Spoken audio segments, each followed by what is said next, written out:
got gallery, I'll use the call this meeting to order and welcome everyone. We also have Councillor Bruno this evening who's online. At this time, can we call for the national anthem?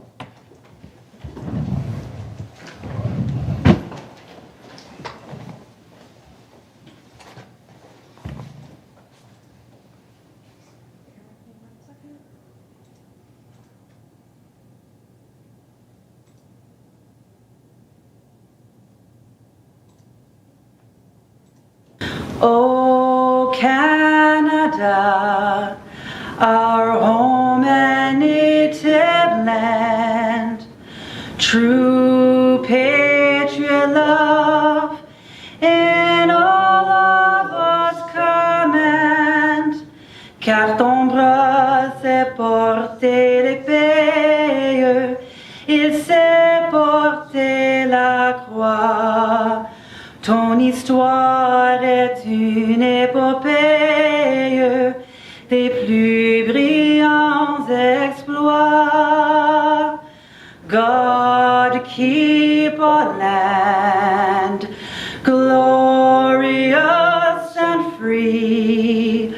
Oh Canada, we stand on guard for thee.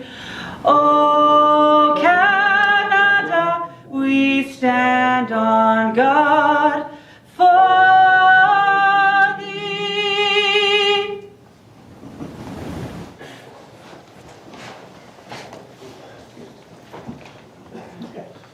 Now on to our land acknowledgement.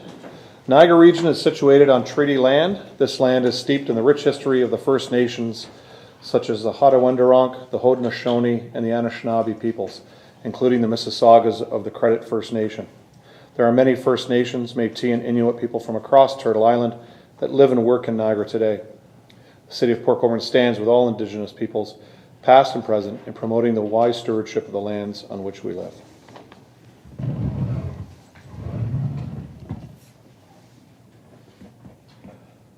There are no proclamations this evening. If I can have Councillors Bodner and Kalaleff move the adoption of the agenda with the additional items 8.12 and bylaw 21.4, which were added as part of the addendum package. Anyone have a question on those? All in favor, raise your hand.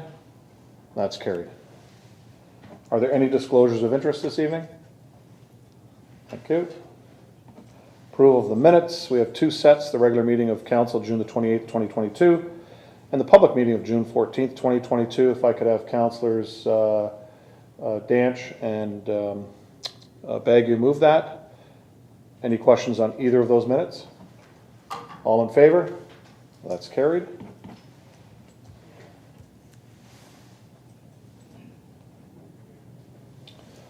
Under staff reports and correspondence, so far we have items 8.1, 8.2, 8.3, 8.5, 8.9, and 9.2 withdraw or pulled out to discuss. Any further items? Seeing none, if I could have Councillor Wells and Desmarais move the remaining items. All those in favor, please raise your hand, and that's carried. There are no presentations or delegations this evening. Next, we have our mayor's report. I'd like to thank everyone who attended the Canada Day family celebration on July the 1st at H.H. Knoll Lakeview Park, which was presented by the Port Colborne Optimist Club. It was great to see so many families out and about in Port Colborne enjoying cupcakes, live music and entertainment, vendors, pony rides, fireworks, and more. I'd also like to thank the Port Colborne Optimist Club for organizing another great event for our community. We have lots of events happening all summer long, so be sure to check our event calendar at portcolborne.ca/events. And don't forget, we have our 44th annual Canal Days Marine Heritage Festival coming up from July the 29th to August the 1st. So we hope to see everyone there. On Sunday, July 3rd, we celebrated the Port Colborne leg of the Niagara 2022 Canada Games Torch Relay. It was an honor for me to kickstart the event carrying the torch and to have MP Vance Badaway complete the relay. I'd like to congratulate our Councillor Wells right here this evening, Marina student Hannah Trainer, Dewana LeBlanc, Jason Becker-Thompson, Peter Montopoli, Patricia Kincaid, Simon Mazzy-Keep, and Taylor Bennett, who represented the city of Port Colborne as torchbearers. This was a great opportunity for us to showcase our community pride as we prepare for the arrival of the next generation of athletes to the Niagara region for Canada's largest multi-sport event. After the final leg of the program, the torch will make its way to the Meridian Centre in St. Catharines on August the 6th for the opening ceremony, where it will ignite the Canada Games cauldron and officially commence the Niagara 2022 Canada Summer Games. The City of Port Colborne is also proud to be hosting an event on August the 15th from 3 to 9 for the 13 for 13 Cultural Festival in collaboration with Niagara 2022 Canada Games and Tourism New Brunswick. That's who we've been partnered with, is the province of New Brunswick, and the 13 for 13 is an event where each of Niagara's 13 municipalities collaborate with one of Canada's 13 provinces and territories to showcase their unique cultural heritage, entertainment, art, and culinary experiences. So we hope to have you join us for the event in August. A little tidbit of information, there will be an added event, so please stay tuned.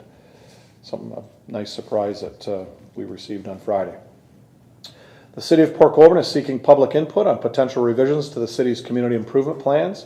City staff and RCI Consulting will be hosting an open house on Thursday, July 14th, 2022, from 10 a.m. to 12 noon at the L.R. Wilson Heritage Research Archives at 268 King Street. Attendees to the open house can expect to see a presentation on the draft recommendations contained in the new CIP, including proposed revisions to the incentive programs and community improvement project areas. Event space is limited and registration is required. Registration can be completed by emailing Karen Walsh at karen.walsh@portcolborne.ca or calling 905-835-2900, extension 501. For those unable to attend the open house, a copy of the presentation will be made available on the city's incentives and grants webpage. City staff and RCI Consulting will be welcoming all interested participants to provide input via email or completing a short online survey that will be posted on the city's website on July the 15th.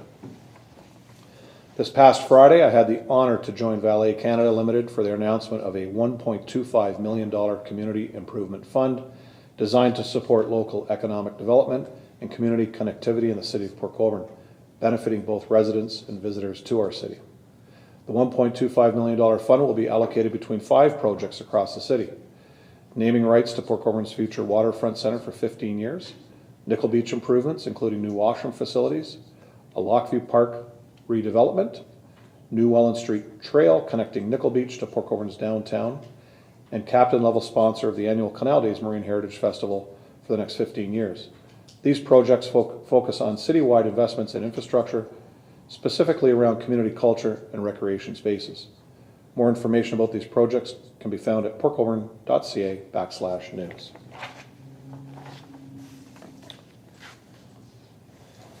Just in time for summer's arrival, Port Colborne is ready for residents and visitors to enjoy recreation and park amenities across the city. While everyone was encouraged to celebrate June being Recreation and Parks Month, our public works staff were busy making improvements to recreation and park facilities. Lions Field has undergone major changes over the course of the past few months, with new fencing, trees and landscaping, upgrades to LED lighting and hydro panels, just in time for events like the upcoming Lions Carnival. H.H. Noel Lakeview Park has also seen improvements within the last few months, with a new parquet, newly installed washrooms, and a new drinking fountain which is set to be installed and functioning within the coming weeks, just in time to celebrate the 100th anniversary of the park. Over the course of the last month, the city's garden staff has also been working hard to keep our garden spaces beautiful. Flowers and shrubbery have been added to many green spaces across the community, which can be seen continuing to flourish over the next several weeks. For those looking to beat the heat, the Valley Health and Wellness Center offers more ways to participate this summer with the arena programming. Both roller skating and public skating will be offered, effective through to August the 20th. To find dates and times, or for more information, visit the arena programming schedule on our website. And to receive up-to-date information about program cancellations, visit the cancellation site at portcolborne.ca. Council, thank you. Are there any questions? Perfect. Next, we have Councillor Butters with the Regional Council report. Welcome, Barb. Oh, thank you, Mr. Mayor. Glad to be here tonight. So this week is Standing Committee Week. So today was Public Works and Public Health and Social Services, and tomorrow's Corporate in the morning and Public and Economic Development in the afternoon. And then the council meeting will be July 21st. The headquarters opened up to the public on July 4th. You enter it, if you have business at the region, you enter in at the east entrance, and there's a new customer service desk there where you get registered and you receive an ID card. For council or committee meetings, you can go into the west entrance, and it'll be open 30 minutes before and after each meeting, and no registration or ID card is required. So Bruce Savinga has been hired as our permanent Commissioner of Public Works. He served as interim commissioner for since 2020, and he brings 40 years of experience to that job. Niagara Transit Commission held its inaugural board meeting, and they assumed full responsibility January 1, and the first chair is Walter Senzik, Mayor of St. Catharines. June 23rd, we adopted the new Niagara official plan. It will go to the province next for approval. We're expected to grow by over 200,000 people in the next 30 years, and 85,000 jobs over the next 30 years. The official plan directs 60% of growth to developed areas, and also requires settlement area expansions to address land needs of specific communities to the 2051 planning horizon. There are new policy directions to take meaningful action on climate change and climate resilient communities, stronger protections for Niagara environment system, and there's an increase in newly mapped agricultural lands. After considering settlement expansion, we have like a net increase in those agricultural lands. These lands will be protected for the provision of healthy local food for present and future generations.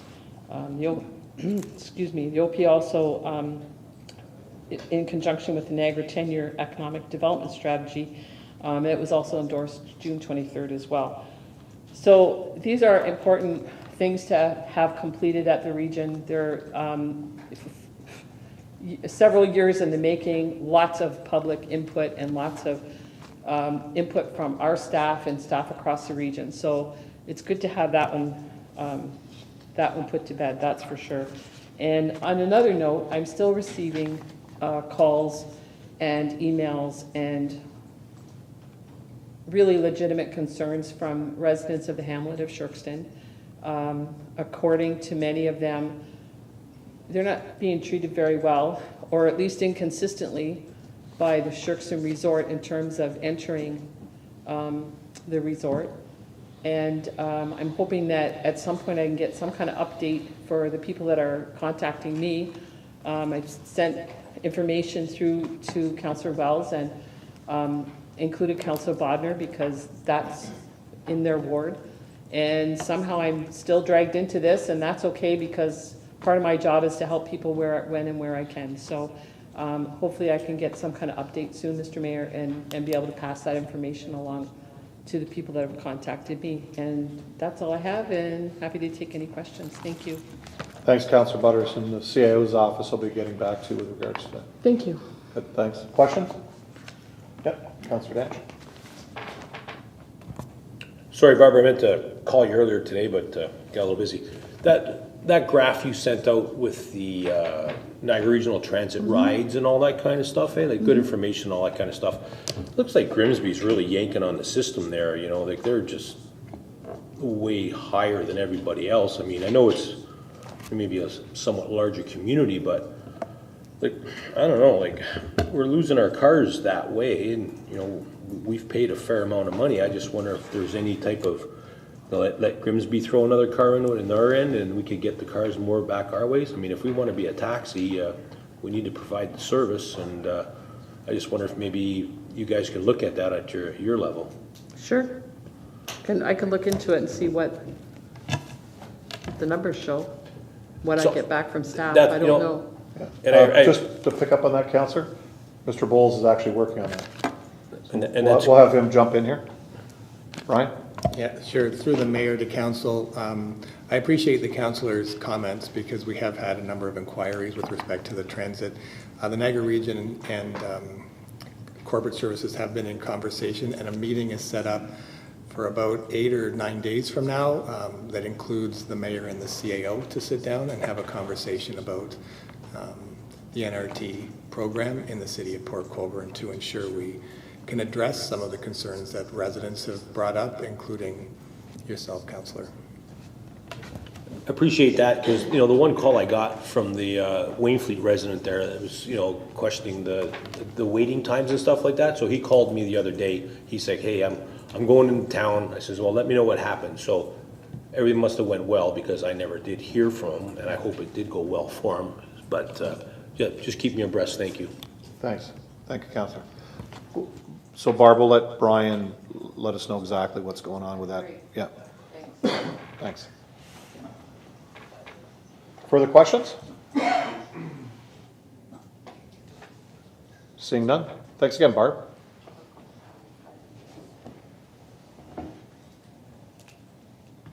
Next is staff remarks. Chief, go ahead. Through the mayor to council, just a little trip down memory lane here. June 14th, Community Safety and Enforcement brought a report for a noise variance request for 175 King Street. It was to give them approved for the period between Friday, June 17th to Friday, September 2nd, from 8 till 11:59, and from Saturday, June 18th to Saturday, September 3rd, from 8 till 11:59.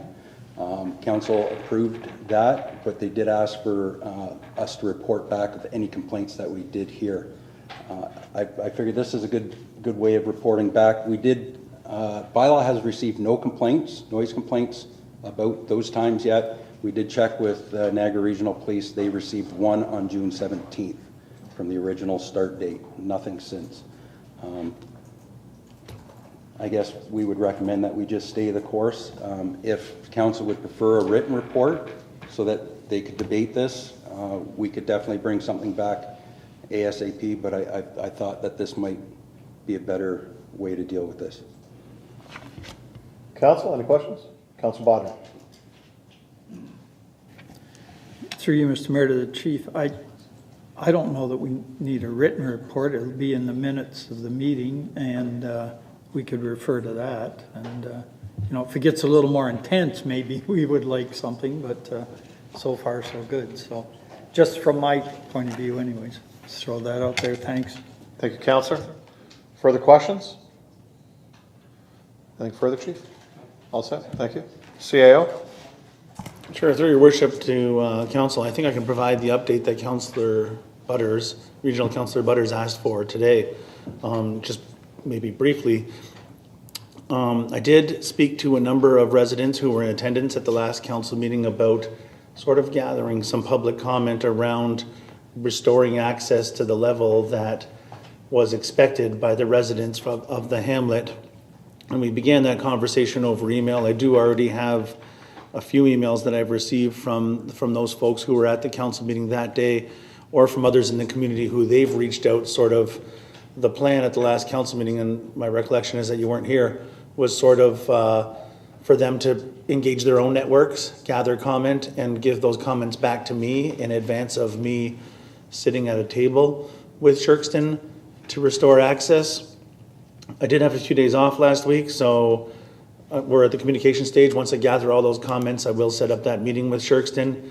In the meantime, there were a few other issues that popped up around Shirkston Shores operations, including some traffic concerns on Canada Day that were reported to me directly, or others, some noise complaints, a few questions about concerts and fireworks, and whether they were compliant with municipal bylaws and so on. Fortunately, while I was gone, I did get engaged in some of them and respond as I typically do, but the fire chief was acting in my absence, and he was able to address some of those concerns directly with the person who reported it, or go to Shirkston Shores management, either physically or over email or on the phone, and have them take steps to address the concerns right away. I know that the Niagara Regional Police were engaged in the traffic concerns and had a meeting, I think an on-site meeting at the end of last week, and are planning to have another one this week to address those concerns. And I think the mayor brought some of those concerns directly to the Niagara Regional Police himself.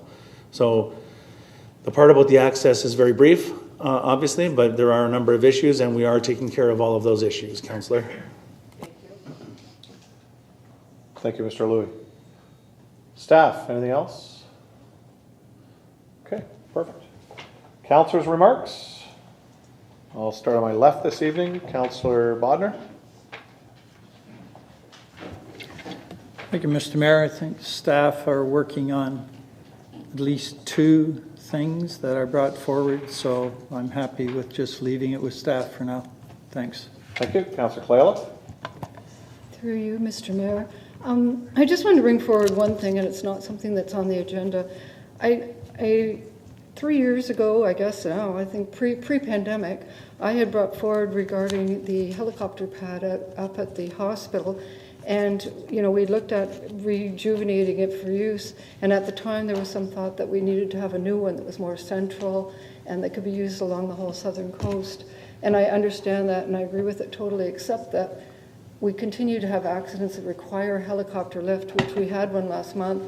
And the time spent to take a patient, to bring them to Port Colborne, stabilize them, get the ambulance there, and take them to Welland is such precious time lost. I really wondered if we could have staff look into this and see if there's a way that we could just do a minimal rejuvenation of the pad and use it until such a time as we can arrange to have a new one at a more central location that's better for everyone. I just know, I think I want to say to everybody, if it was your family member, you would want them to be there as quickly as you could. And, you know, it's a tough call, and I know that the paramedics are wonderful, but I've spoken to Orange myself, and I know the team that's on that plane, and it's like having a mini urgent care, or intensive care right on the plane. And so I really feel strongly about it, and I'm hoping that maybe we can do something minimally and get it used, especially since we're wanting to be a tourist town and attract all these people. And with Canal Days coming up, and I keep thinking, all of these people that we're expecting, we have no idea. And, you know, if we get into a situation where we need it, I just think it would be in our good sense to have it in place. I don't know how everyone else feels, but I'm hoping that you could have staff maybe look into it and just see if there's anything that we could do. Talk to dispatch. Because Orange, when I spoke to them, said there's absolutely no reason they can't land here. They will land. And it's just a case of they have to be dispatched here. Thank you, Councillor. Chief, anything to add to that? Through the mayor to council, I do agree. It's definitely precious minutes wasted.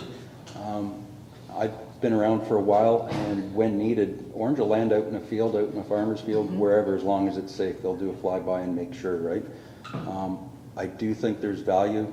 The majority of our patients do go straight to Welland. They don't go through Port Colborne. And usually that time is still with Orange coming in. So I don't think there's as much time lost as we might think, but I do not have a problem asking around and figuring out what we can do and if that's an option for the city. Okay, Councillor? Through you, Mr. Mayor, to the chief. I totally agree with you. I guess I'm looking at instances where this particular last instance, the ambulance wasn't there. A parent drove the child to the hospital. And I've also been involved in an incident like that where the same thing happened. And when you've got a parent coming to that hospital with a child and they're trying to stabilize them there, and then they're getting the ambulance there, and then they're transferring to Welland, there is a lot of time lost. So I guess that's my reason for saying, you know, if it's just a matter of painting the cross up again and the different things, because I've been out to the pad a couple of times to look at it, and it doesn't look like it's in terrible shape. And like you said, I've been there when they've landed in a field as well, and I know they'll do whatever they can. But when the accidents at Shirkston out here, or it's up on the roads along here, it is quicker to take them out of port. You know, by the time they can even get there, they can stabilize them there just as well, rather than taking them over there and getting Orange in. I don't know what the minutes are, but I just know that, 20 minutes to Welland can be very valuable time when it's life and death, or it's not even life or death, when it's a lifelong disability that they end up with, and I worry about that as well. But I'll leave it in your hands, like I said, if we could, just until we can find a better place to have something that would be for the whole South Coast. You know? Anyway, thank you. Chief, you can speak to EMS about that. Good, thank you. Thanks. Councillor Danch? Back in the day when I was a volunteer, I had choppers land right along the side of the canal, and those guys are amazing. They'll put that thing down wherever they can, so that's my opinion. Just two quick things. I know I like to complain, but I got to give a shout out to the region there, Barb. My neighbor there, she was in the hospital, she was ill, missed garbage day, all concerned about the 2-bag and stuff like that. So a young girl named Colleen showed up at her house and picked up her garbage for her, and Vivian's all happy now, so I guess that's a good thing. The only other thing I have here, so we've got the construction going on Erie Street. So we've taken the fire hydrant off the east side of Neff and Erie, and we've moved it across the road on the west side. Well, I've lived there for 37 years.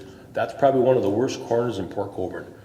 They need to get that fire hydrant over some more, because it ain't gonna last. Snow removal is one thing, but it's a terrible corner. The plows catch it. I sit on my front porch and I laugh at people who hit the curb because they can't drive. It's too close. There's no boulevard there. Across the street there's a boulevard, so it's certainly off the road. So if you guys maybe want to look into that before they go too much further, because I don't want anybody hooking onto that fire hydrant in front of my house anyways, but if you could look into it, I appreciate it. Thank you so much. Okay. Yeah, I got the nod. I figured he was nodding, he said he was going to do that, so, okay. Councillor Beauregard doesn't have anything. Councillor Bruno?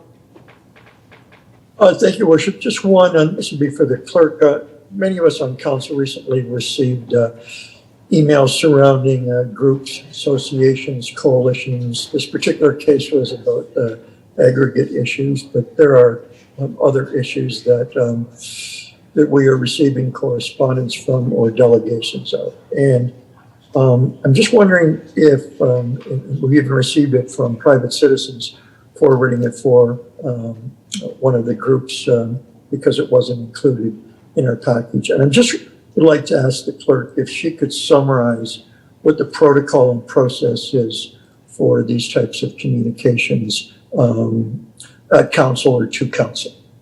Madam Clerk? Through you, Your Worship.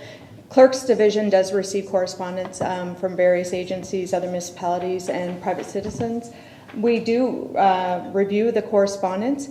If the matter has been heard by council and decided on, the procedural bylaw does state that no further delegations will be received on the matter. Now, at any time, if council were to reconsider an item, we would permit a delegation or correspondence to be placed on the agenda. In this case, there was a piece of correspondence provided by an association on a matter that was heard last meeting. It was provided on the agenda because they were not present to delegate. So the procedural bylaw states that there wouldn't be 2 delegates on a matter once it's already heard. So that is the decision of the clerk and CAO, and then any items that are placed on the agenda are for council's consideration. Councillor? Thank you. I just thought it important to bring it up here so that all councillors can hear that, and those listening at home, and those that do want to delegate or are from various organizations, that what that process is and protocol. I'm sure they can always check with your office. Thank you, Councillor. Thank you. Councillor Baggett? Thank you very much, Mr. Mayor. I had nothing, but you missed something in your remarks, so I'll bring it forward. Last Thursday, I attended H.H. Knoll Park, the Mark Fairchild Memorial Band Shell, and his daughter Brenda and the Port Colborne Concert Band gave their inaugural 2022 concert, and it was super well attended. There was over 100 people there at the park. Everybody brought their lawn chairs or a blanket, and I saw one little child crawling around, and he goes all the way from less than a year to probably 95 years old. And I just want to make sure everybody knows that they'll be here for the next 2 Thursdays, this Thursday and the following Thursday at 7:30 at H.H. Knoll Park.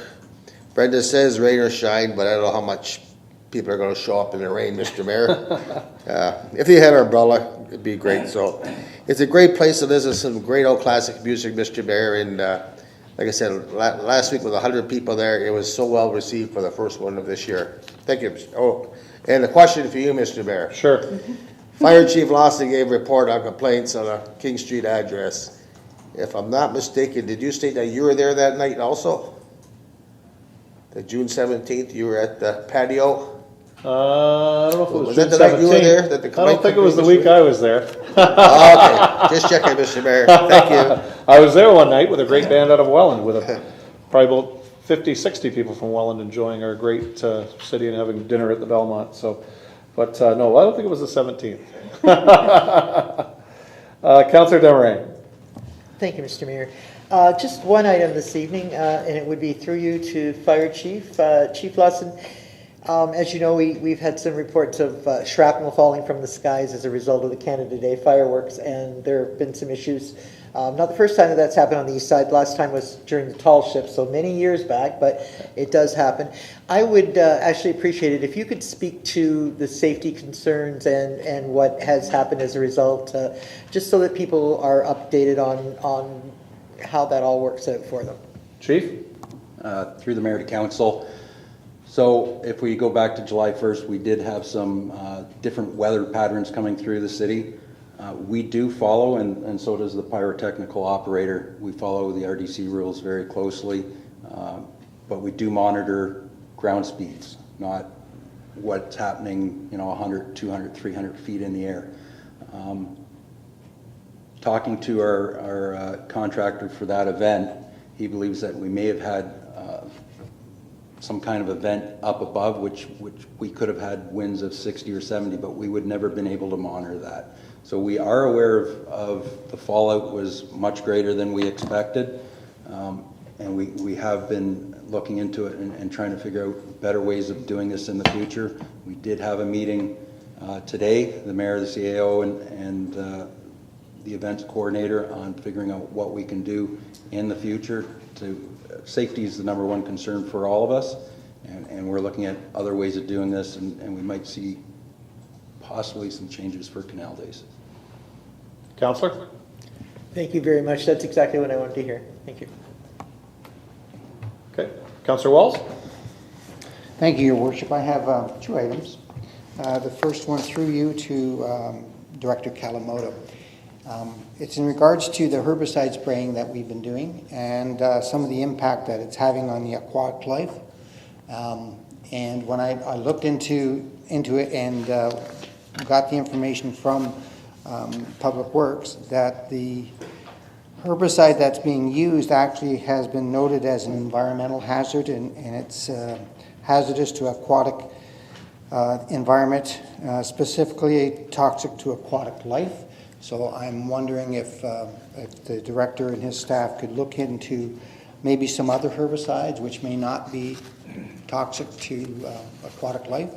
There was a number of frogs that were dead and other little creatures that were waterborne.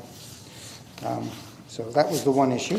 Mr. Kalamoto, want to reply to that? Through Mr. Mayor to the council, yeah, we could definitely take a look. Again, it's not something that we're spraying within the stream itself, but if there are some sort of species like frogs that are, say, within a ditch, as an example, that could be affected. What we do is we are spraying for poison ivy, wild parsnip. These are noxious weeds that can cause harm even if touched.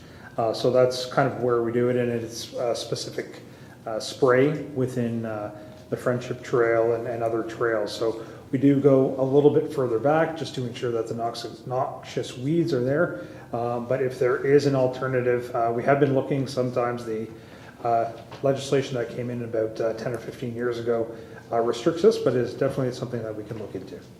Thank you. Councillor?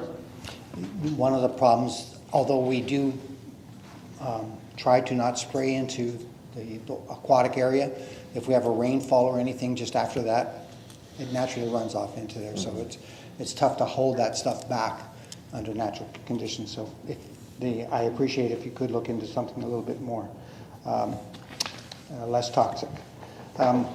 Thank you. I have one more issue. The other issue is in regards to missing signs at Nickel Beach, in regards to the separation between the city-run public area and the private section on the eastern side of the beach. I was just wondering if through you, Your Worship, to Director Bowles, if he could give us a little idea of when the signs will be replaced and provide that for the residents. Mr. Bowles? Yeah, through the mayor to the councillor and council, I did look into this, and I appreciate the heads up on the question here from the residents as well. We had ordered signs, and the signs haven't come in yet, so we have looked at a new vendor, and we'll have them within the next couple of days. Originally, we were looking at ordering just 1 or 2, but we've actually ordered, I just confirmed today, we ordered 10, so that way if there is any issues with respect to a storm or vandalism, we'll be able to replace them on a much quicker basis going forward. So we apologize that those signs have gone missing and they haven't been replaced yet, but they will be replaced very soon. Thank you, Mr. Bowles. Councillor? Thank you. Great, thank you. Okay, that's it for councillors' items. On to consideration of items requiring separate discussion. This is a great one that's coming forward tonight. Item 8.1, physician recruitment activities. Second quarter update, 2022-142. We have Jill Cretu, physician recruitment and retention coordinator with the Niagara Region Public Health, and she'll be doing a presentation with us this evening. Not that that's bad, because I think it's a great thing, but even better, we have 2 brand new doctors for the city of Port Colborne. We have Dr. Raven Mancini and Dr. Jason Van Solen, who will also be adding some words tonight, but Jill, come on forward and we'll let you go first. Thank you, Mayor Steele and City Council, for allowing me to do a presentation tonight. I have a few slides just as an update to the physician recruitment program, and then we'll move on to our introductions. So just in terms of an update for marketing and branding for the program, we're currently working on a new website and some additional resources to add for physicians who are looking for work in Niagara. The website will also hold some demographics for planning purposes, so people can look specifically on the website for those stats.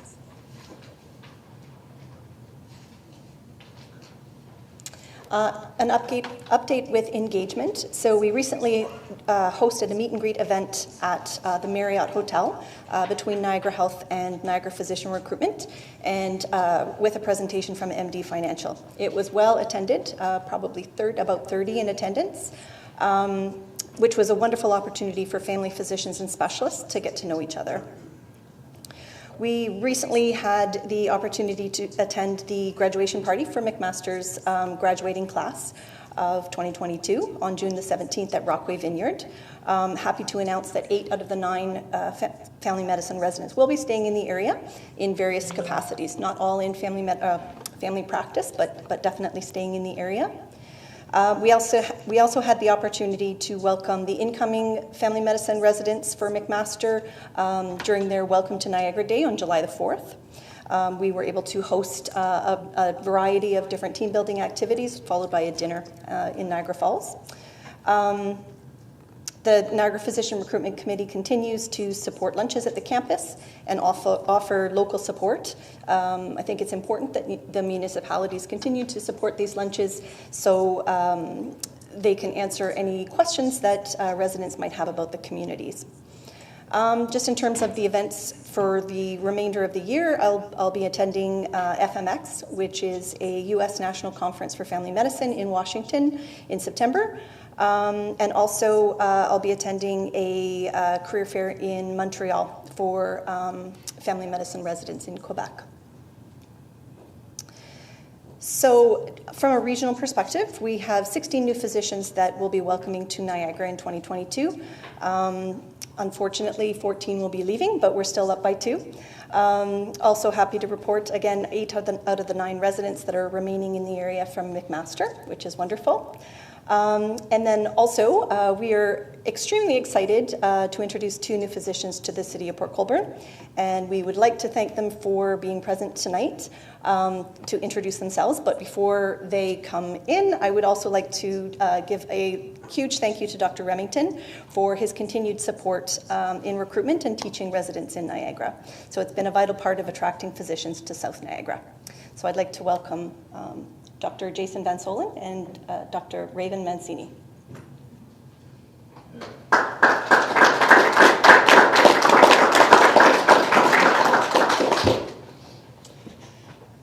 Hello, my name is Dr. Jason Van Solen. I'm kind of a local kid. I grew up in Waynfleet, Ontario, born and raised there. I did, actually going way back to high school, I rotated in Dunnville ER with Dr. Remington. So it's kind of come full circle that I'm going to be working with him now. I did 4 years at Brock University. I decided to go away for 7 years. I went to Saba University School of Medicine down in the Caribbean. Rotated through the states, mostly New York and Ohio, through clinicals, and then I did 3 years of residency, family med residency in Ohio. So happy to be back now. I have a wife, her name's Alyssa, and I have 2 kids, Landon and Amber, currently living in Welland. So we're excited to be picking up roots back where we were born. My wife's also from the Niagara region as well, so happy to be back. Hi, my name is Dr. Raven Mancini. I just completed my family medicine residency out here in Niagara. I am Indigenous from 6 Nations, however I grew up in Hamilton. I'm also a first-generation post-secondary student. I completed all of my medical training out here in Niagara within the region. I've had so many positive experiences while doing so, and I'm just really excited to be joining you all here in Port Colborne in Dr. Remington's office. Yeah, and on behalf of council and all the city of Port Colborne, welcome. This is a big boost to our community today. So we're going to take a little bit of a break just for 1 second. We want to get some photographs. I'll do that after. I'll do the photographs, and I think Jill can come up. Yep. And we have Bram coming up.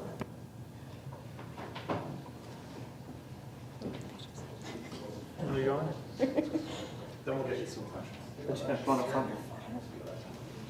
I want to picture yourself.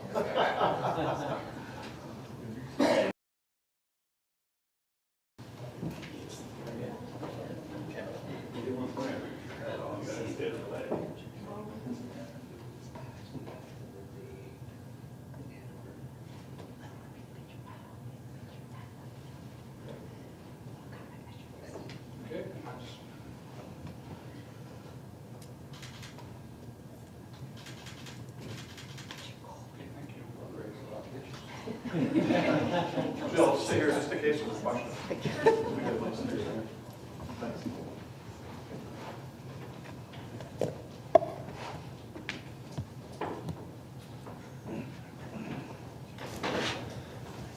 Thank you, council, for your indulgence on that. Any questions to either the physicians or to Jill? Sure, go ahead, councilor. Thank you, Mr. Mayor. It's probably what everybody in Niagara and Port Colborne is going to be asking, well, quite a few people, are you taking new patients? That's probably the question everybody's going to want to know once you see this on TV. Yeah, absolutely. I think we're both starting from zero, basically. We'll be both starting in the fall. Mm-hmm. So, yeah, I'm starting from zero. In the Full fall, practice, okay. Yeah.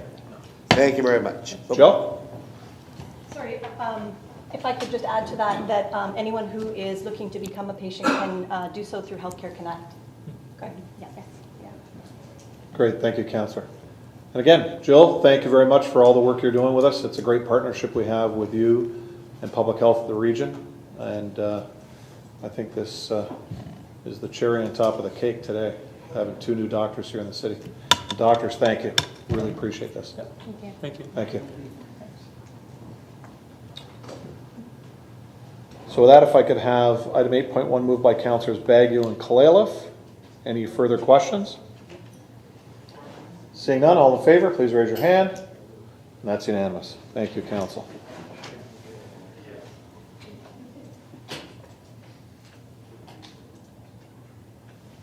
Item 8.2 is the 2021 Corporate Services Annual Report. The recommendation is that Corporate Services Department Report 2022-160 be received. If I could have councilors Bruno and Bagu put that on the floor. Staff, come on up.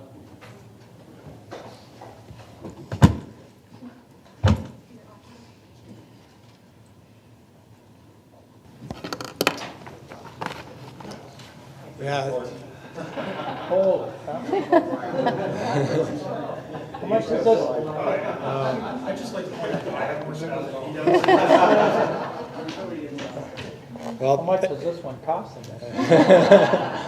Thank you, council, for having us all here tonight. It's a tough report to follow because bringing doctors to the city is such a very important requirement that we're doing. So corporate services, I brought the whole team today. Normally when we do the budget presentation, I stand up here and we listen to me for about 2 hours talk.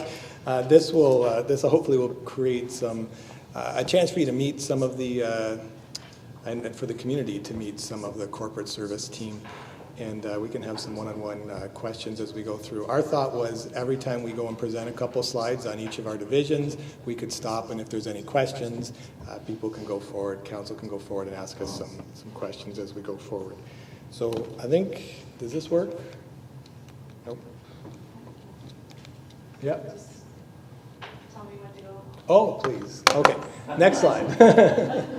So in corporate services, I'll just introduce the first couple of slides and I'll turn it over to the team. So a couple things that I think is important about us is one is there's a great sense of humor on the team. So when we put together the pictures of our team, our customer service manager helps set up the pictures and put everybody looking one way and had me looking backwards the other way. So that was good.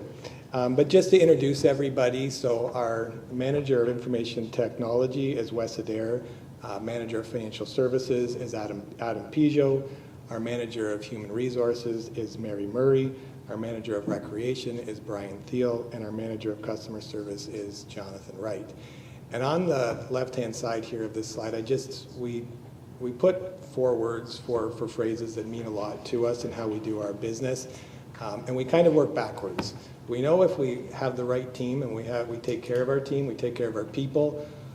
We know if we work hard at making things simple for the community and simple for the departments within the city, we start to create value for everybody. And if we're taking value, we know we're taking care of our customer and our residents. And that's basically, we try to do a very bottoms-up approach to how we approach everything within the department.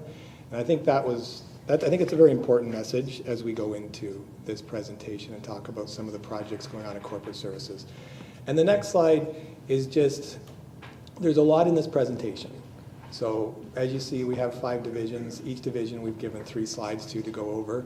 But we tried to brainstorm the key words and we've left them here for you. If there were 3 words that I'd add to this, is something that we really spend a lot of time on, is really looking to where we can add competitive advantage and where the city has competitive advantage to move forward. A word that's not on here but kind of embedded in a lot is seniors. We know that over 1/3 of the population is seniors and we're spending a lot of time thinking about that. And you can see the very first word on the top, or one of the first words on the top left-hand side of that slide is affordability. And affordability and sustainability are 2 key themes that we're working on, and we know as council continues moving forward, those are very important themes of council. So I won't go over each of those themes, but you will see those words and those themes throughout what you're going to hear from a very exciting team, and I know they're very exciting to talk to you for the next little bit. So I'm going to turn it over, and our division leaders will have an opportunity to talk a little bit about their exciting works going on in theirs. And after each, just a reminder, if we can stop, and please feel free to ask us any questions. I'll turn it over to Brian Thiel, I think, first. Thank you, Brian. Thanks, Brian, and thank you, Council, for this opportunity to sort of share the year in review, what we're currently working on, and what we're looking forward to in the future. So, recreation anchored in success. I think it's probably fair to say that the past year had some challenges, certainly with the pandemic, but the fact that we were able to operationalize all of our major rec facilities and offer programming and events and activities to residents is something that we deem as a success, certainly.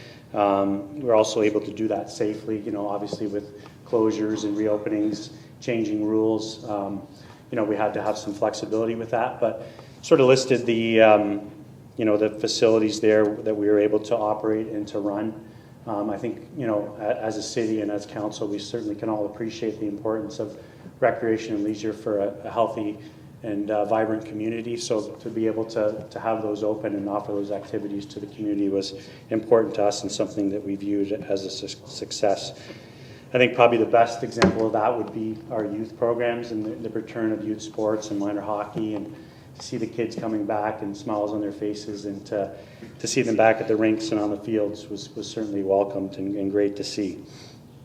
Another thing as a department in recreation we're looking at and working on is sort of enhancing our collaboration and partnerships, certainly with our user groups and stakeholders and customers, but also internally. So a good example of that is our Recreation Implementation Committee that we work with other departments on, meet on a monthly basis and go over, talk about what each other's doing, keep each other updated, sort of plan for the future accordingly. So, I think it's pretty easy to draw a straight line between recreation and economic development and sports tourism, so it's been great working with that gang. And obviously with these activities and events that we offered, there's a dependency from Public Works and certainly the parks crew and maintenance staff. So lots of examples of cross-departmental collaboration there. We were able to return to some in-person events last year, granted not to the scope and scale that we're used to, but still nice to host some community events. Some of the downtime allowed us to work on some staff development and training. And also, we had rec staff working on some projects. So the facility staff built our new sports wall of fame. They built a new storage facility for the Girls Wave program, and also redesigned and did the work at the new lobby at the marina, which turned out great. So again, thanks to all the staff involved in those projects. Next slide, please. So this slide sort of shows the metrics of those activities and some of the numbers that we saw from those activities. For example, obviously, the camps and leagues and tournaments that we host, representing 30,000 participants and also visitor participants. So that number doesn't include, mom and dad or grandma and grandpa that may be bringing some of those participants. So when you start to add those in, you can kind of see the number and volume of people that come through our facilities and at the center and at the sports campus there. I would like to highlight, too, that very regularly we get lots of compliments on our facilities and the conditions of our sports fields and parks and ice surfaces. So, and majority of the time that's from visitors, so they're comparing against other municipalities. So we have these great facilities, so it's also great that our staff take pride in keeping them great. So I think they should be commended on that. The YMCA did return to some programming under a new model with a new pricing model and some a la carte programs, drop-in programs, swimming lessons. I think collectively that's resulted in some positive revenues for them. However, their numbers aren't where they'd like them to be from a membership perspective. So they're still working on ideas to sort of solve that. I think there's probably numerous reasons, the pandemic and reluctance from some of the senior demographic to return included. But we'll continue to work with them. They are optimistic that they'll see an uptick in the fall, which is generally the case for fitness facilities. So we'll continue to work with them on a regular basis. You'll see some of the metrics there from a very successful beach and marina season last year. Both were very busy with outdoor activities, seeing a spike during the pandemic. We're also able to offer, add 2 new CSRs to Jonathan's team. So specific to the Recreation Division, one at the Valley Health and Wellness Center and one at the marina. So both have been an enormous asset and certainly resulted in enhanced level of customer service at those facilities. Next slide, please. And propelling forward, I think the last slide showed that the Participate passes are up to almost 4,200, which is great. We're starting to evolve that program to include other initiatives to have some benefits and incentives for Port Colborne residents. So June was Recreation and Parks Month. We had some free activities at the center. The YMCA also had some free activities. And then we're also including free parking for those that display their pass in their vehicle during Canal Day. So what started as just a beach pass is now evolving into more, and we'll certainly look to continue that program as we move along. Nickel Beach has started some of the projects there. I'm sure you're all aware of the recent announcement with the Valley Community Improvement Fund. Some of those monies have been earmarked for the new washroom facilities there. Splash Town's been in operation for almost a month now. Great reports from the kids using that. And we started our Niagara Resident Beach Pass. 100 of those passes allocated for residents to use weekday passes, and those 100 passes have been sold out. So great news there.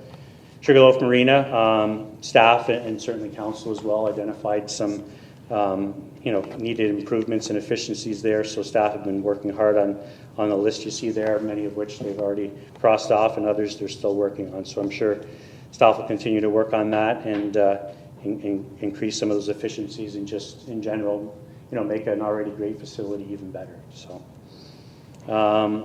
another thing that we're working on in recreation is sort of tracking the usage of our facilities across the city, anticipating some growth with some of the planned development with economic development and planning you're working on with, a likely population increase. So how will that affect recreation and our amenities, and do we have the facilities able to accommodate that growth? So, we're looking at capacity. I think sports fields is a good example. We do have capacity there, but perhaps other examples like ice surfaces, if we grow by, 50%, we'll have to look at, considering adding another pad or growing in some of those areas. So we're starting that planning and looking at those metrics in advance as we look ahead.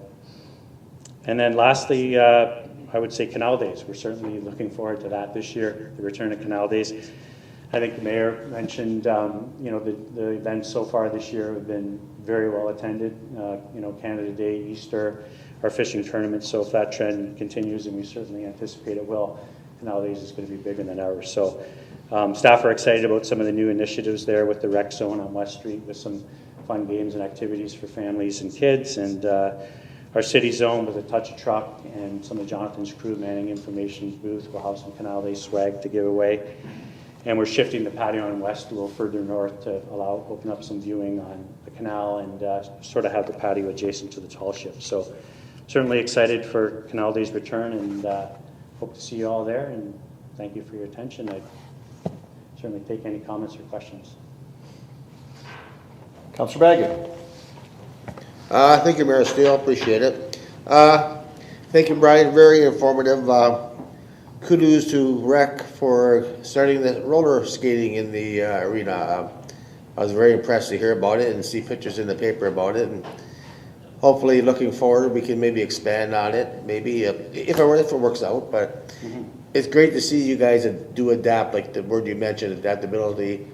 And I'm looking forward to new ideas and bigger and better things for the Recreation Department. Thank you, Mr. Mayor. Thank you, Councillor.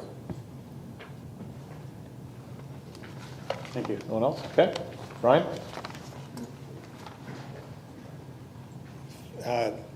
Thanks, Brian. Actually, I'm feeling a little bit like an MC while I'm going through it. I'll introduce our next manager of customer service, Jonathan. And Jonathan, I'll give you the floor. Thank you. It's my first in-person council, so found this interesting. So when I met you guys last year, it was during the pandemic. That's when I started customer service at the city. It was very different. So I have a lot on my list. I'll try to go through it not too in-depth because it is a lot. But when I first started here, the biggest thing that I looked at was doing an internal knowledge base for customer service so that the CSRs would basically have general information they can answer at their fingertips. So I introduced that. Also in customer service, we did a policy and procedure review for them. We improved telephone systems for the operations center and bylaws, so now they have monitoring phone systems set up for them as well. We worked with communications to introduce the intranet, which is the internal communications for Port Colborne staff.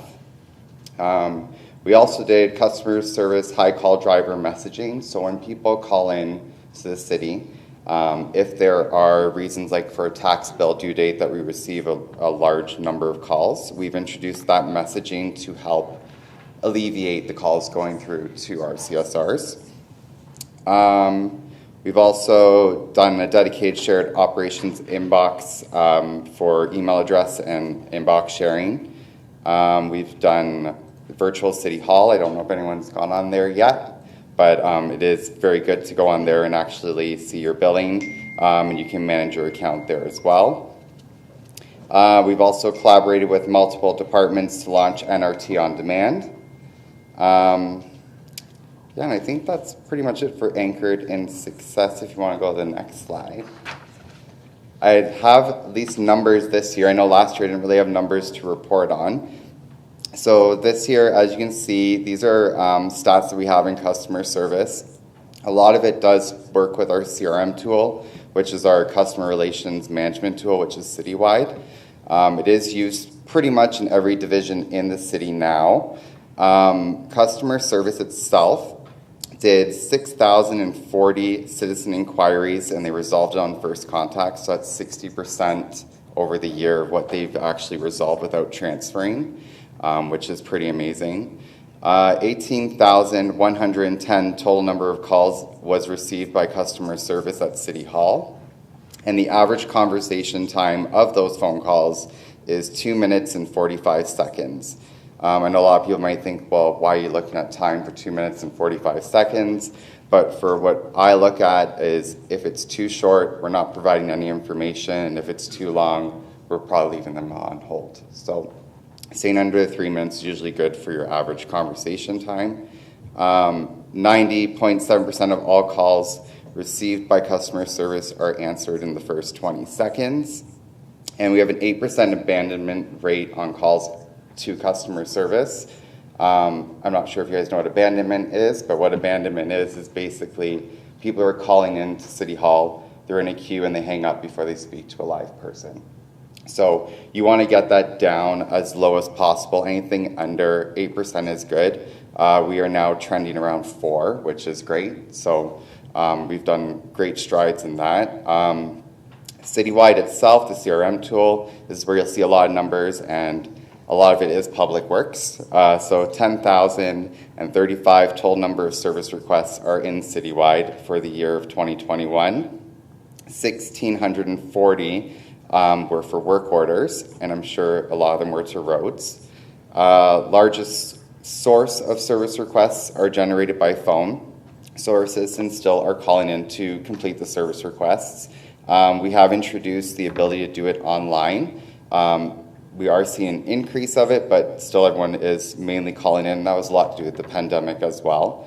The top 5 service request types for 2021 were tax bill inquiry, water bill inquiry, participate pass, because it was new last year.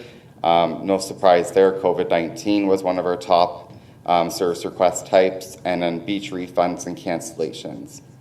And that was a lot to do with if we had any intermittent weather where we had to close the beach, we had people calling in for their refunds for their beach passes.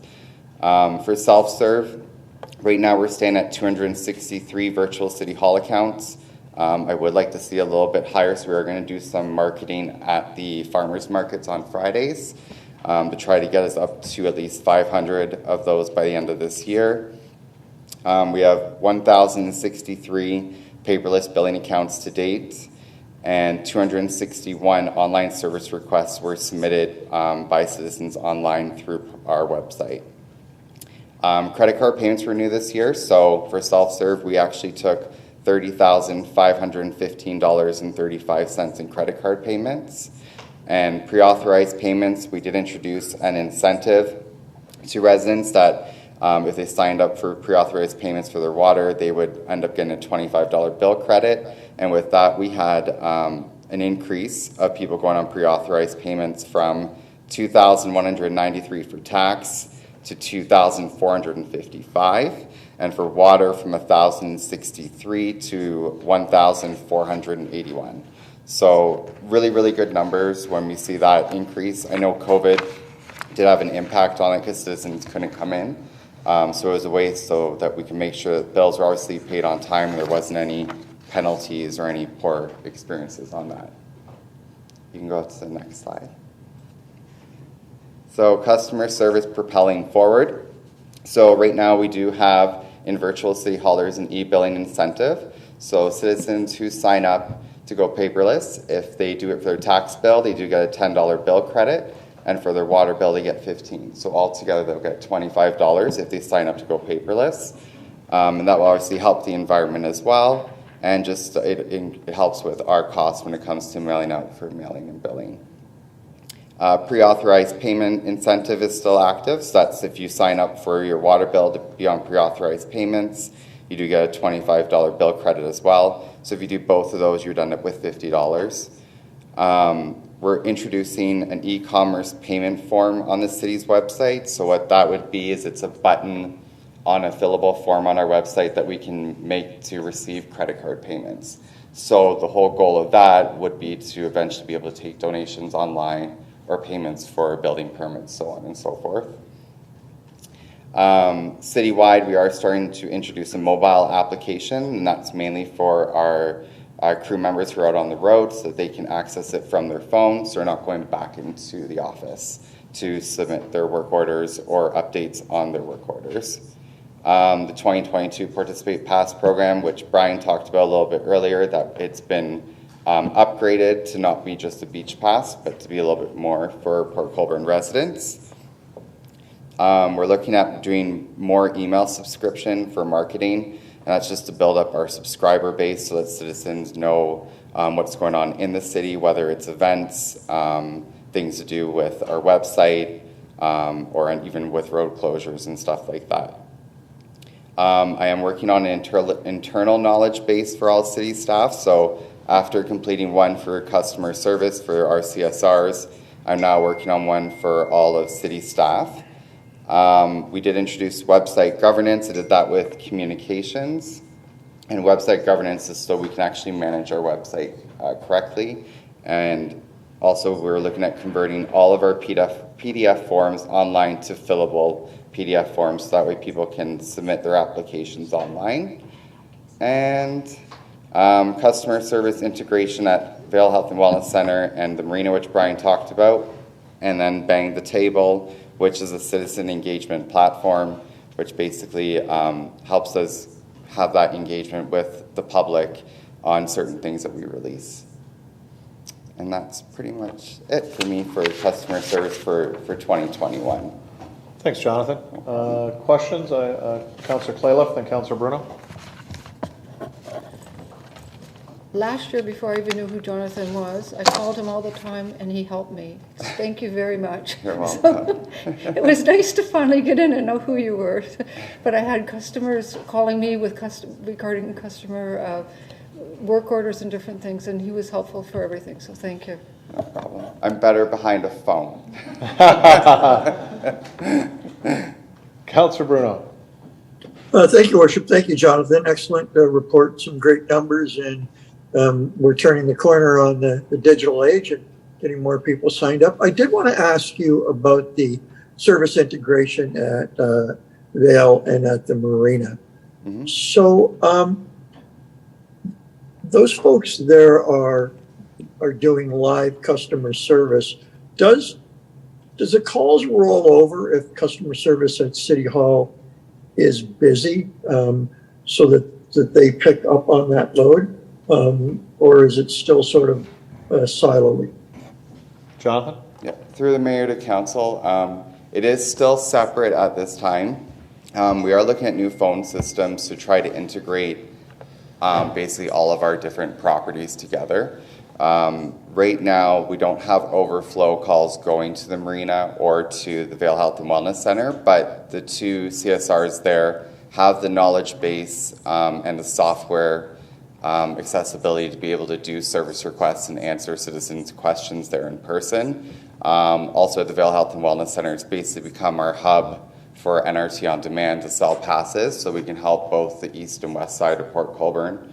And they also do the Participate Pass there at the Vail Health and Wellness Center as well. But right now with the phones, currently they are separate. They're not going to be together probably until more into 2023. Councillor? Great, thank you very much. Great job.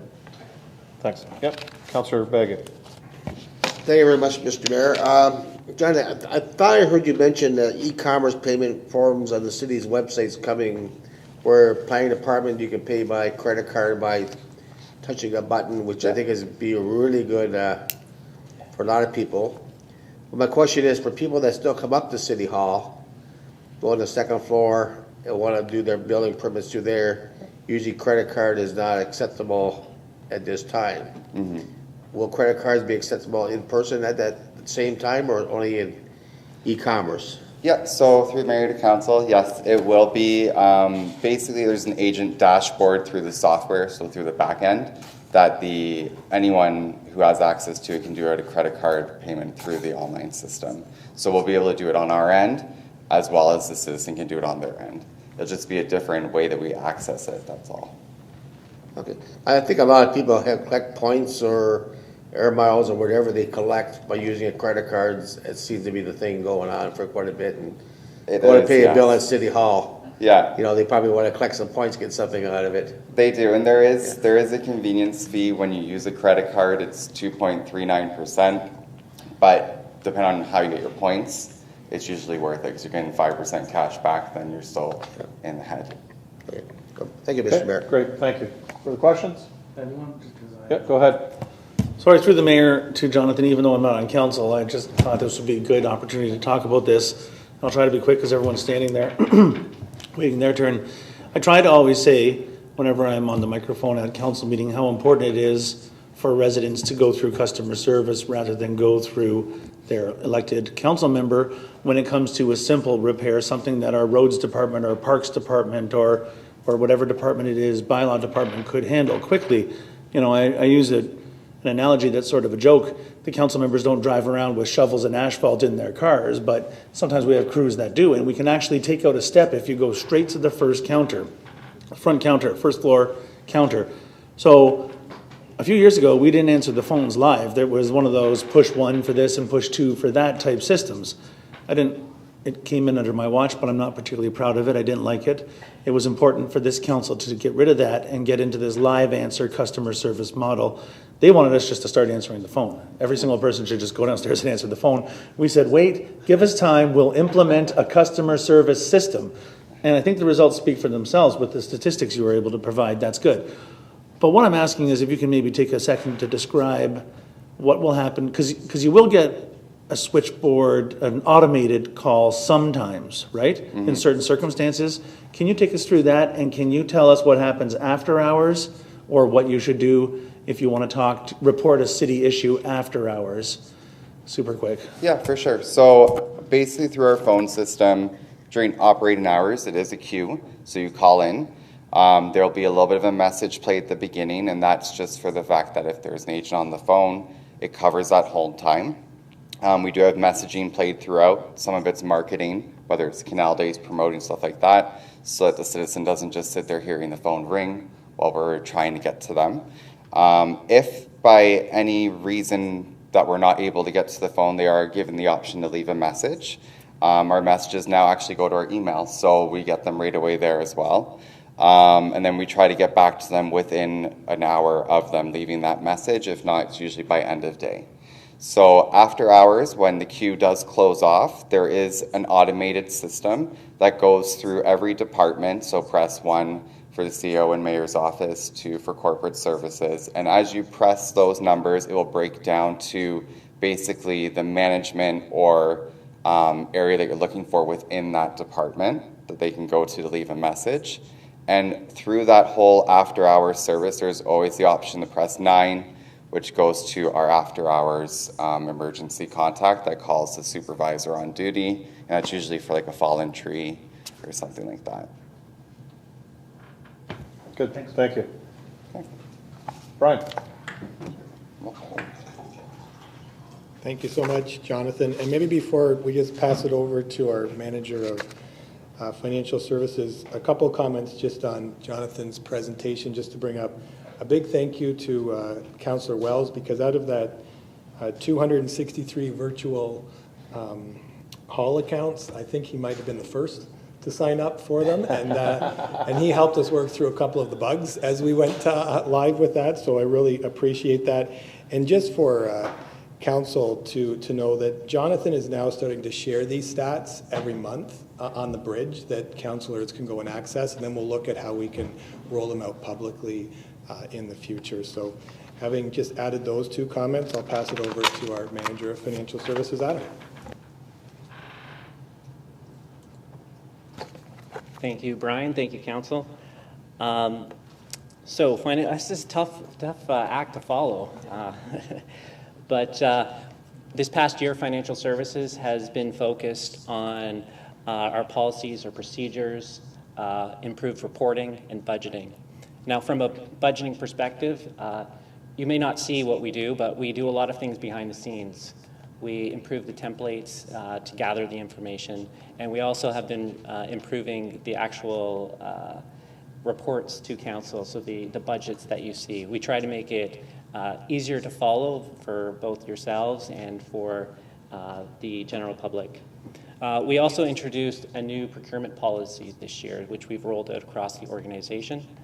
From a financial reporting perspective, we've got a new year-end surplus report. We've done audited financial statements. We've done triennial reporting to council, which is fairly new. We've also introduced new internal reports in the city. So now managers are able to go in, log in, access their cost center and view where they're at year to date. And we've also introduced a new, phase 2 of a new account structure, which we'll be improving on as well in this new year. From a billing perspective, we've worked on changing the storm sewer boundary. We went to monthly billings for water, and we also went to pre-authorized payment for both water and wastewater billings. And this past year, we also updated the user fee bylaw.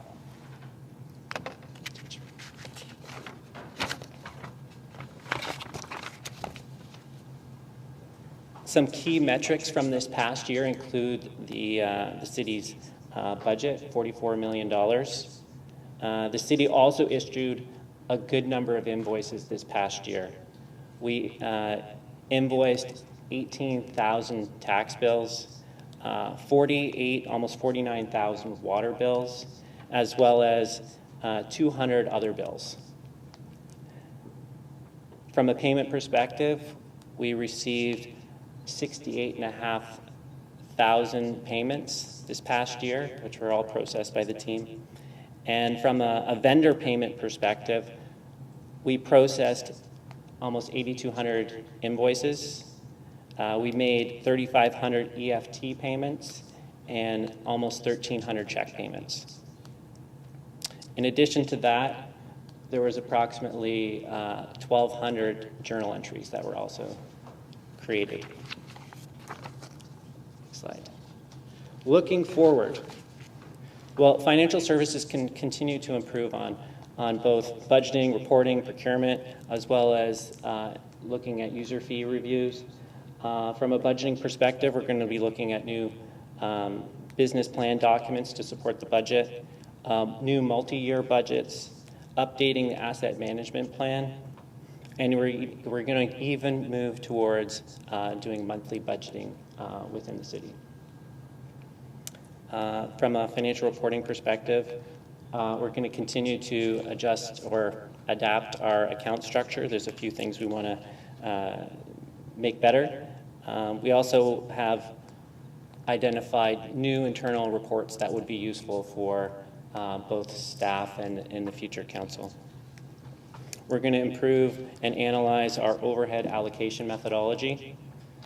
We're going to analyze bulk water operations, and we're also going to do a property tax review. From a procurement perspective, we're looking at a new contract with a purchasing card provider.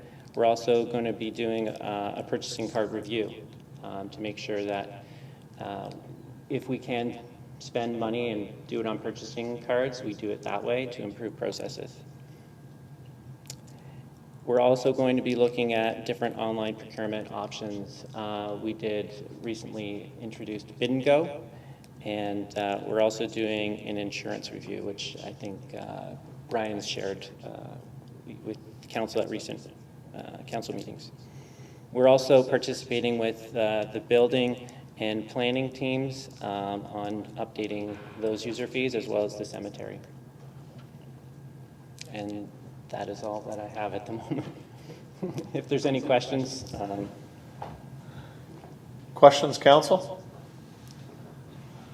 See none? Okay, thanks. Brian? Thank you, Adam. Finance is obviously the most exciting one, just with processing all the transactions. To add a little extra sizzle to it, so the purchasing card one, just to give everybody a heads up. So when we're looking at that purchasing card, and Adam does a good job being modest about it, but right now we pay about $75 a card, which costs us about $5,000, and we're looking at switching to a card that will get us about 1% back on all of our cards. So it'll probably be about a $25 swing to budget savings. So that's just one of the projects that are kind of going on in there. And the very exciting allocation methods for council, that is a big thing for an accountant to understand how things are allocating, and it hopefully will help us look at our cities and look at our user fees across the city to make sure we're getting the full recovery of what it actually costs to do certain things. And I know other councillors have brought that up in the past just to make sure that's going. So on that note, I'm going to pass it over to Mary, our Manager of Human Resources. Good evening, everybody. So 2021 was a busy year for the HR team. Some of the things that we did over the year was rolled out smart goal setting processes for all of our staff, which rolled into our new competency-based performance development program, which we've rolled out with training for all leadership roles that have a responsibility for doing performance reviews. We implemented our Applause online recognition program, which is an online platform that allows employees across the organization at all levels to recognize each other. We reestablished our joint job evaluation committee with CUPE and are currently putting all CUPE jobs through that joint job evaluation process because that hadn't occurred in several years. We've updated and improved our onboarding program, including strengthening our LinkedIn Learning rollout to help create a learning culture and provide ongoing learning opportunities for all staff. We're utilizing our HR download system now for corporate training and onboarding. That's really for records retention and helping us to send stuff directly to staff as part of their onboarding process so they can submit their forms, do their policy reviews, and send them back to us electronically. And of course, we had ongoing COVID-19 policy development and workplace monitoring throughout the pandemic. Next slide, please, Nicole. Thank you. In terms of our information that we're sharing statistics-wise, our personnel budget was $17.4 million. That was 39% combined of the levy and the rate budget. In terms of health and safety, we had 7 workplace accidents last year, none of which were lost time, all very minor slips, trips, strains, were all reviewed through health and safety in conjunction with our joint health and safety committee. We had 1 vehicle incident. We had 156 full-time equivalent employees. Our overall headcount was 216. That does include our volunteer firefighters and our members of council. In terms of recruitment, we had 57 internal moves within the organization, 53 external hires, and 8 retirements. Some of the things that we're working on for this year and into next year is the creation of a citywide succession plan. We're going to revamp the leadership development program that we had in place.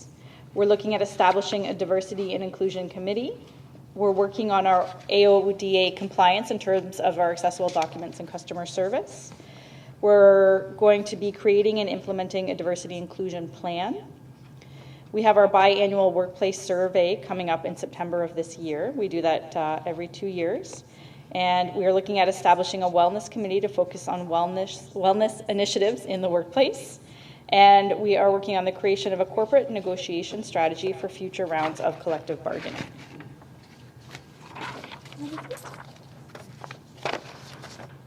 Any questions? Great. Brian?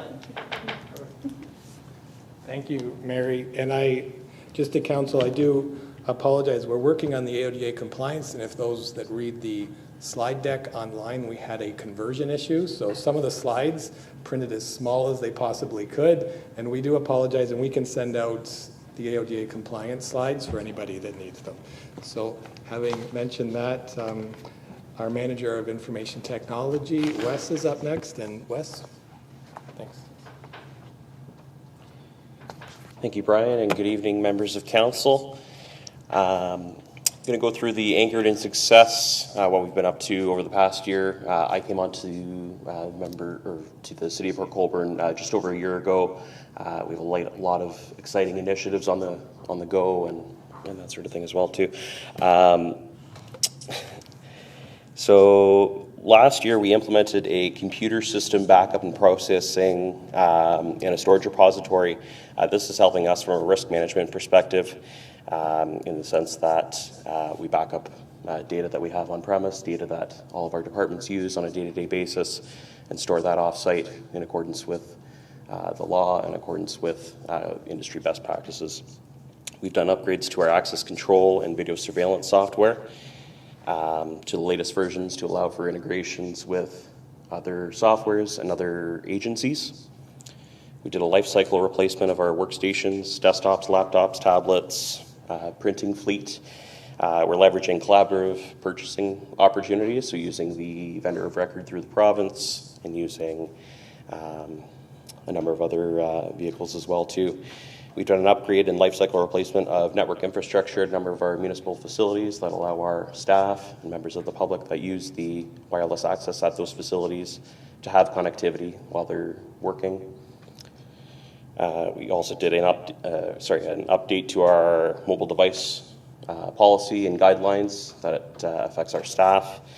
It's paving the way for, which we're in the process right now of migrating to Rogers, our new cellular carrier, and leveraging that vendor of record pricing model and producing some savings from us from a financial perspective.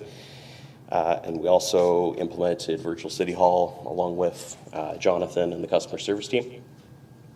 Next slide, please. So in 2021, we had just over 1,500 requests from staff for IT assistance. And some may look at that number and see that that may be small. Some may look at that and see that that may be large. And that does vary depending on the request. Some may be a printer jam that may need some work from our help desk, or some of it may be setting up new staff, or for some of our students that are starting, mass of our students. In 2021, we had just over 1.2 million emails received to the City of Port Colborne. 43% of those were blocked, given definitions for spam, and 1% of those were blocked for definitions for malicious or virus-related content. We're also working on fostering a cloud-first approach as we look at new systems and integrate new solutions, line of business software. Over the last year, we've done quite a shift to moving towards that cloud first model. We were 26% in 2021. We've moved up to 52%. And then we're moving a lot of our on-premise hardware off into those cloud workloads. So we were 73% in 2021, and we moved that to 48%. Next slide, please. So looking forward and things that we're working on and things that we're working on in the coming year and into 2023, we're continuing to work with our business divisions and our departments across the city, continuing with that cloud-first strategy to integrate our systems together. Culmination of our Domino systems review, looking at migrating some of those older data sets that we're still using some of the legacy technology on premise, and looking to shift that to a cloud-first approach and to have those applications in a secure environment. We're enabling and leveraging the Microsoft Cloud Services. Again, as well too, with that is leveraging LinkedIn training program where appropriate as well too, which is something that we're leveraging as well. We're supporting data management. We're looking at addressing enterprise resource planning and combining our financial and non-financial information so that way we can really create and support evidence-based decision-making and help our leaders across the organization and members of council understand the decisions that we're making and have the evidence there to support those decisions. We're modernizing our meeting room technology, both here and in Committee Room 3, as well as other meeting facilities across the organization. to support a lot of the audiovisual requirements of those facilities. We're upgrading and life cycle replacing our network infrastructure at the remaining of our facilities as well too, and deploying increased connectivity and public wireless access. For example, we just recently, I think about 2 months ago, deployed public wireless internet at our Market Square in King George Park, just in front of City Hall here. We're increasing our capacity and security for remote access for working from home and allowing staff to do that in a secure and reliable manner. And we have our video surveillance program, which Council was very gracious in approving through the budget process. It's really focusing on protecting our municipal assets, our facilities, and protecting our patrons rather, that use those facilities, discouraging illegal and conduct that shouldn't be going on at those facilities. So happy to take any questions. I would like to say just before we do pass it over, so you see myself as from my team, but I did want to give a thanks to my team as well too. Two of them as well. Jamie Lee is our IT analyst, who I think many of you members of the council have dealt with, as well as Curtis Collard, who's our business systems analyst, who's helping us with a lot of these cloud transitions as well. So, thank you. Thank you. Questions? Councillor Bagley. Thank you, Mr. Mayor. I'll ask you rather than the Director of Finance, because all he'll give me is how much it costs. And actually, I want to hear the real answer from you. Canal Day is coming up pretty soon. Where can the public expect to get free wireless access? You did mention the Market Square in King George Park. Is there any other place our visitors can get? We are looking at bringing, in the short term, we are looking at bringing wireless access to our Sugarloaf Marina as well too. So we'll have some coverage as well at HH Knoll Lakeview Park. So there'll be some wireless access there as well too. We are looking at expanding that to the full breadth of the HH Knoll Park in the coming years. But in the short term and to this year's Canal Days, we'll be looking at Sugarloaf as well as in front of City Hall at in the Market Square. Yeah. Okay. Thank you, Mr. Mayor. Yep. Thank you. Councillor Kalila. Through you, Mr. Mayor, to Wesley. Any chance about West Street? For years, everyone wants it on West Street, and I know you're aware of that. It's just that with the tourism and with the ships coming in, and even when I was living over there, people are constantly wanting to know about the Wi-Fi. Have you got any plans for that, or any dates we can give them, even if it's a year out? For sure. Through your worship to Councillor Clayliff and Council, that is something that we are working with. We are looking at provisioning some service on that street. We are working with third-party providers to see what options are available to us at this time, actually. So we'll be happy to report back to Council with some dates as we know what those look towards once we're in a position to do that. So that is something that we are working on as well. That's great. I know they'll be happy to hear that. Thank you. Thank you, Councillor. Councillor Desmarais. Thank you, Mr. Mayor. Through you. This is really great information. I really am happy to see all of this happening. But just to build on Councillor Bagley's comments and questions, we see that we're going to have more Wi-Fi access, which is great. But how are we doing with charging stations? I just, I'm famous for my battery dying. So, if there's any chance for people to come and be able to charge their devices, or even getting a little larger if they, happen to have a motorized wheelchair or something, is there anything online for that? Sure. Sure. I don't mean to steal our manager's thunder, but our Public Works Department and our Facilities Department is doing quite a bit of work with respect to that. My understanding is we're about to announce that we received a grant soon, and we'll be able to move forward with some charging stations in the city. So we're quite excited, and more to come. Okay, thanks, Councillor. Sure can. CAO. Sure. Through your worship to Wes, and again, not a council member, but just when I approved the report, I thought it was perfect. It's a great report. So much good work in all the different divisions. I think something that council might be interested in, and not to put you on the spot, and maybe even the public, is, going back a few years, we had some hacking incidents where municipalities were held for ransom. Their data was held for ransom. So what do we have what do you guys have sort of in terms of protection? I know there's a recent security training that went out. I hope all of council did it if they were required to, and we have a 100% success rate. And how can the taxpayers and residents and everyone else be assured that their data is safe from a breach? And I guess you're never 100% safe, but 99.9999% safe. Absolutely. Yeah, through you to council, actually. So I will say that, yeah, that is something that we're definitely looking into. We do have in the forecast to complete in Q3 of this year a full risk assessment as to cybersecurity and cyber risk.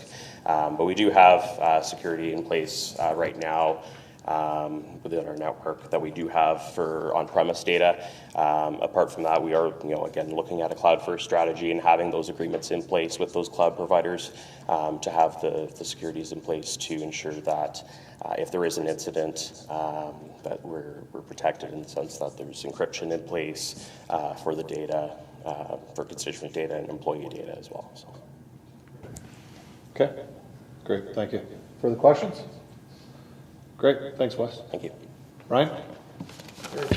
Just thank you, council, and just a final comment. The treasurer, me, and Councillor Bagu dared me, I guess, by his comments about the finance guy wants to throw out some finance numbers. So two of the projects that Wes is talking about, and I always appreciate everything with the team, and they're so humble with what respects they bring forward, but the cell phone project and that photocopier project are both projects that will reduce the cost of those areas by 50%, and you'll see some of that in the next budget development. So that's great. And I just want to thank the team because I get to answer questions in that, but this team does an enormous amount of work, and their team's behind them. So really, thank you all for everything and for being here tonight and represent yourselves, and thank you, council, for listening to some of the projects we're working on. Thank you. Further questions? I have Councillor Desmarais. Thank you, Mr. Mayor. Through you to Brian and to your team as well. I have to say, you might not have thought your presentation was very exciting, but I did think it was quite exciting. And I really am so appreciative. It's not often that people make good on their word in such a quick time. But if I can remember a few years ago, Councillor Beauregard and I sat down with you when you first started, and we discussed much of what happened here tonight. As possible futures and what we wanted to see. And I remember we were really quite interested in getting more technology on board and that sort of thing. And you've been delivering nonstop. And thank you to you and to your team. It's really good to see this happen. Thank you. Thank you, Councillor. Further questions? Seeing none, this is to receive. We have it moved and seconded. All those in favor, please raise your hand. And that's carried.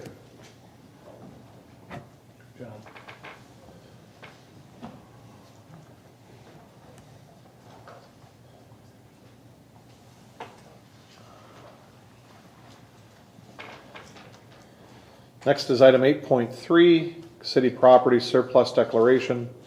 Recommendation that the City Chief Administrative Office Report Economic Development and Tourism Services Division 2022-119 be received for information. The Council declare the city-owned parcels outlined in Appendix A as surplus.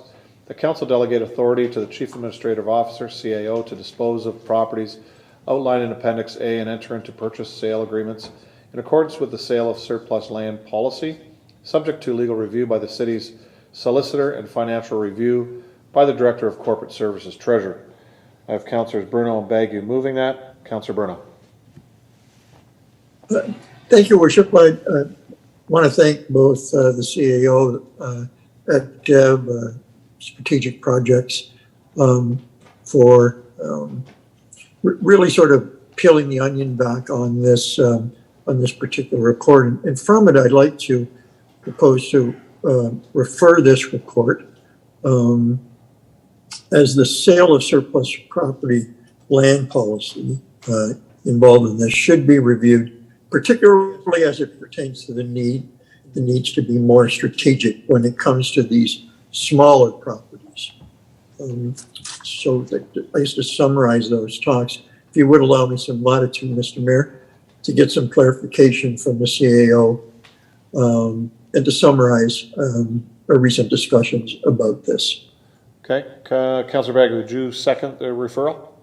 Thank you. Okay, your question to the CAO for clarification? He just wants me to sort of. Or do you want that to go right to the CAO, Counselor? Yeah? Yes, sir. Okay. CAO? Sure, through your worship to Councillor Bruno, and I think to Council generally, the policy that we use to govern the sale of city-owned property is about 5 years old. It's a pretty solid policy. It's tried, tested, and true. It's not an old policy in the grand scheme of things. We have much older policies than 5 years. However, there is a little bit of review that could take place. We talked about a few areas over phone and email, and some staff have been involved in those discussions too. There's been some title changes since the policy was enacted. It refers to the Director of Planning. We've since moved these responsibilities over to the Manager of Strategic Initiatives. There is some, there's another update that escapes my mind, which is also sort of clerical in nature. And there's also the definition of the issue of non-marketable land. And we've had some of these before Council in the past. I think they've all met the test of what's non-marketable. You know, landlocked parcels, parcels that only abut one property owner, or that they're not subject for building. They're part of a environmental designation, provincially significant wetland, woodland, so on. Some of these are not marketable, and it's not a case where the city can create a building lot or create revenue or get a large purchase price for the property. However, I think that there are some situations, in talking to staff and in talking to council members, where something that's non-marketable could become marketable through a series of events, whether it's a third party adding their property to the non-marketable property, whether it's a third party obtaining some kind of planning change to the non-marketable property that all of a sudden makes it marketable. And I think our policy should address those types of not marketable yet, but possibly marketable in the future situations, and make sure that the city and the city's taxpayers aren't getting the short end of the stick in those arrangements. So I think our staff can go back, bring back some proposed amendments to the policy, have them here in front of council. You know, it is a busy time of year for council meetings, probably in the fall, probably the third quarter of 2022, and then bring this report back in concert with a revised policy. Okay, is that okay, Councillor Burrow? Yes, that sums it up quite nicely. Thank you. Thank you. So there is no debate on this, so it'll come back in approximately September then, CAO? Yes. Okay. All right, Yes. everybody has that? Okay, without further ado, been moved and seconded. All those in favor? That's carried unanimously. Thanks, Council.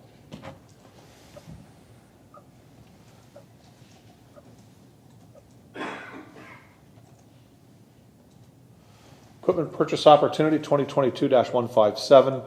Recommendation that Public Works Department Road and Park Operations Report 2022-157 be received.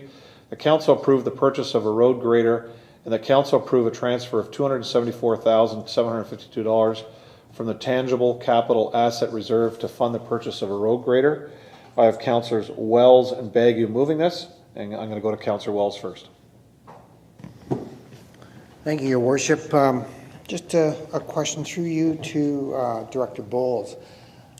There has been some misconception that leases for the city are beneficial over purchasing, and there are some benefits that we might receive that would sway the decision to go to a lease rather than to a purchase. But I think those are misconceptions. I was wondering if you could explain that as simple as possible for us. Mr. Bowles? Yes, thanks. So through the mayor to the councillor and council, the municipality doesn't pay income tax, and a lot of corporations that would lease products or lease a piece of equipment do pay income tax, and there is a benefit with respect to how you lease and how you can structure those. Because we aren't in that situation, the lease really doesn't provide any benefit. In fact, leasing a piece of equipment in a city, I would suggest, adds a financing cost, which can be anywhere between 8% plus in these days. So a lease arrangement for us on this piece of equipment would be quite costly. And I think, as the report also points out, even the quasi-rental lease that we're currently in, or if we were to renew it, would cost more than $1 million more than just purchasing the equipment outright. So I think, I hope that answers the question, but generally, we don't really receive any benefit, and factually, we don't receive any benefit from a lease arrangement. We only pay more because we have to pay interest with respect to the item that we'd be leasing. Thank you. Councillor Walz? Thank you. Yes, that was my understanding, and I thank you for the clarification on that. Great. Thank you, Councillor. Councillor Baggy? Thank you very much, Mr. Mayor. Question, the grader before this one, I'm pretty sure to you, Mr. Mayor, I guess to Director Kalamutu, even though you weren't here, so you can pawn that off somebody else probably. We had a machine that we purchased, if I'm correct. But what I'm getting at is we sublet that to the town of Fort Erie quite a bit. And every time something would come up in our municipality, they say, oh, we can't get the grader because it's in Fort Erie this week. So is this coming forward? I have no problem spending the money on this grader, and even slow time of year, town of Fort Erie pay us a big buck for it. But is that also in the plan? Mr. Kalamoto? Through you, Mr. Mayor, to the councillor and all of council, what we've actually done is taken a look at efficiency throughout our fleet area to see what we can use all different pieces of equipment for. And this particular one, we have found efficiencies that we could use it up to 10 months of the year, as opposed to the actual 6 is what we normally use it for. But with these efficiencies, again, not every day, but up to 10 months of the year. So again, it makes more financial sense as we utilize the piece of equipment more to purchase it instead of renting it or leasing it, as the case may be, because we are going to be using it more efficiently throughout a longer period of time throughout the year. So it will be ours, and we'll be using it probably more than what was previously used. I don't want to pass the buck to the last person, but we are taking a look at all of our pieces of equipment, and because of the different uses that we can now utilize it in different attachments and other vehicles, as an example, we're more efficiently using them. So for this one, we will not be sending it over to Fort Erie, and we will use them as the staff need to. Councillor? Thank you very much, Mr. Mayor. I look forward to having to touch a truck.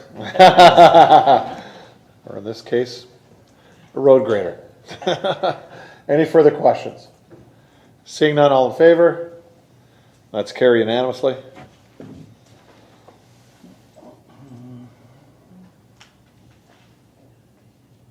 (8.9) Implementing pre-consultation planning fees. Recommendation that Development and Legislative Services Department Planning Division Report 2022-155 be received, and that the proposed pre-consultation fees be approved as outlined in Report 2022-155, be added to Schedule R of the user fees and charges bylaw number 6949/95/21, and that the updated Schedule R of the user fees and charges bylaw be included in a future amendment bylaw number 6949/95/21. I have Councillors Bruno and Danch moving that. Councillor Bruno. Thank you, Worship. And to the Director, great report, well thought out, some good numbers in there. And I can see at the larger end, plans of subdivisions, draft plans, I would even go as far as consents, because people actually, if they get a pre-con on a consent and it goes through there, they're doing well on that. But I was concerned about the average citizen who does a minor variance. I and some of the members on council here have sat on the Committee of Adjustment for a number of years, and we get cases that come in where a variance wasn't done and it's impeding a sale, or people were caught up in that. And I think we want to encourage people to do a variance when needed. And I'm just concerned that the idea of a fee will hinder that, people coming forward. Now, I did have talk with Denise today, and she brings forward some good points. I'm wondering if you could explain, Denise, maybe my concern that this could send a wrong message, and what generates a pre-con versus somebody coming in who's got a shed, deck, pool, and needs a variance. At what point does that turn into a fee for a pre-con? Ms. Lander? Thank you, Councillor Bruno, and through Councillor Bruno, through the Mayor to Council. For the majority of applications, we do require pre-consultation, so that would be for plans of subdivision, condominiums, official plan amendments, zoning amendments, and consents. There are on occasion when we may need to hold a pre-consultation meeting for a minor variance. This is more rare. This doesn't happen a lot. So we have included that fee to be able to charge it. What I had said to Councillor Bruno is that every day we're basically having conversations with members of the public who are interested in proceeding with the development that may need a minor variance. And so we're constantly having quote-unquote pre-consultations with individuals. It's part of our daily duty. My team and myself are constantly doing that, and those are not charged. So if there is an instance where we need to engage with regional staff or the Conservation Authority, that would be when we would have the opportunity to require a pre-consultation meeting, and we could therefore charge the $250 fee. That would be up to my discretion whether I charge it or not, but for 99% of the time, minor variances do not require a pre-consultation. Councillor? I'm fine with that, Your Worship. Thank you. Thank you. Further questions? All in favor, please raise your hand. Oh, sorry, Councillor Bagu. Thank you, Mr. Mayor. Sorry I'm so late. It's something Denise mentioned, that you consult with the region plus the Conservation Authority, and you may or may not charge in that. Can the applicant actually go to the region on their own and not get charged, or to the NPCA and ask the same question they're asking you? Or do you have to be all together with the City of Park Colborne? Yeah, through the Mayor to Council. No, they definitely can reach out to the Conservation Authority without having a formal pre-consultation meeting. Often people that are more aware of the process will do that on their own, or in consultation, planning staff may say to them, well, you're going to need a septic system, or your septic system is going to need to be reviewed. We recommend contacting the region to find out what their fees may be, or if they might need to do an inspection. So they are more than welcome to call without the formal meeting. Thank you, Mr. Mayor. Thank you, Councillor. Seeing no further questions, all in favor? That's carried unanimously. Under correspondence, we have item 9.2. Letter from Ontario Stone, Sand and Gravel Association. Councillor Wells. Thank you, Your Worship. I just wanted to make some clarifications. One of the things in the letter that we received says an important part of their mandate was to provide correct information about the industry. And I agree with that. It's very important. My motion, and I'm just putting this forward because in this letter they just referred to a moratorium. It was not intended to be a moratorium. It's a temporary moratorium. And that's very important because I agree that aggregates are very needed. In fact, they are strategically needed resource. And that is why, and specifically, that we need to, as a civilization, is to have an overreaching management of the aggregate resources that we have, because they are finite. Once we've mined them, they are no longer there. So my motion was temporary, and I emphasize temporary moratorium to bring attention to the need to better manage these resources. There are issues related to not having enough aggregate for growth and development due to processing of applications. Then that would be brought out in this moratorium, because we're seeking government overview from a panel of experts in the area to consider everything in regards to our resources so that they can be better managed. The purpose of the motion was not to stop aggregate production. It was for management for sustainable aggregate production approved at upper government levels. And this is not one at the level that we would have normally see this, but from a federal level down. Then they could have been identified, for sustainable aggregate production approved by the upper levels. The intent is to have a broad direction for aggregate policy given and to make aggregate production sustainability for the primary objective or aggregate management. I would just sort of use an example that they used in their letter.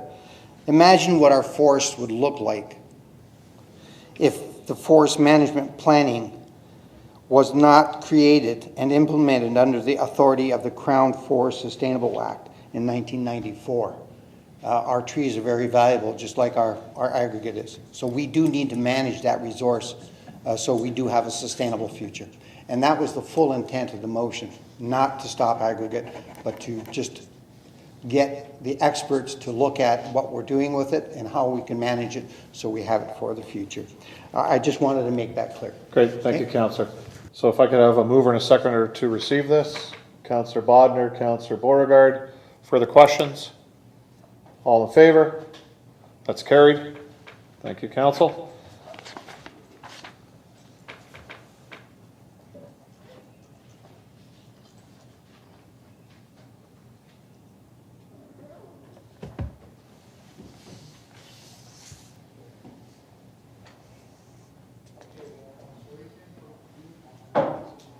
There are no motions this evening. Anybody have a notice of motion? Okay.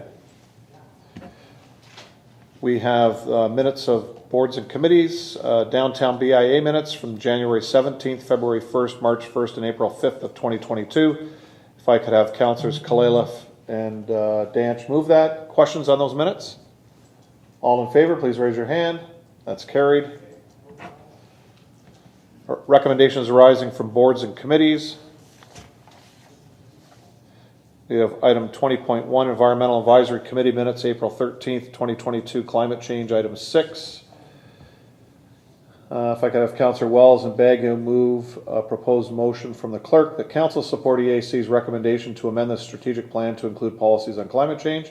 The council directs staff to bring back recommendations on climate change policies for inclusion in the strategic plan. Councillor Wells, do you have any questions or comments on this one?